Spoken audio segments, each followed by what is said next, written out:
গেলাম ঘরে সব সরঞ্জাম নিয়ে। দেখো কত কাপড়, তো এগুলো আজকে সব ধোবো। অনেক জল ফিল্টার করেছি, এখানে সব বালতিগুলো ফিল্টার করেছি, আবারও জল ফিল্টার দিয়ে নিয়েছি। তো আমাদের সব কাজ জল ফিল্টার করে করতে হয়। এই দেখো ফিল্টার, তো জল কলের থেকে এনে এনে ফিল্টার দিয়ে বসে গেলাম। আজকে অনেকগুলো কাপড় ধুবো, তাই ভাবছি একটু তোমাদের সাথে গল্প করে নেই। তো কিছু কিছু মানুষ বাদে আমরা সারাদিন মোবাইল নিয়ে ভিডিও করতে থাকি, আমাদের ঘরে কোনো কাজ থাকে না। তো সত্যি কথা কি, আমাদের ঘরে অনেক কাজ আছে, আমরা সব কাজ করে খেতে হয়, বুঝেছো?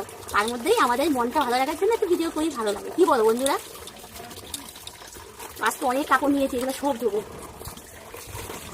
দেখো আমাদের তো ওয়াশিং মেশিন নেই, এই যে আমাদের হাত ওয়াশিং মেশিন, সার্ফ দিয়ে হাত দিয়ে এরকম চটকে যেভাবে কাপড় ধুতে হয়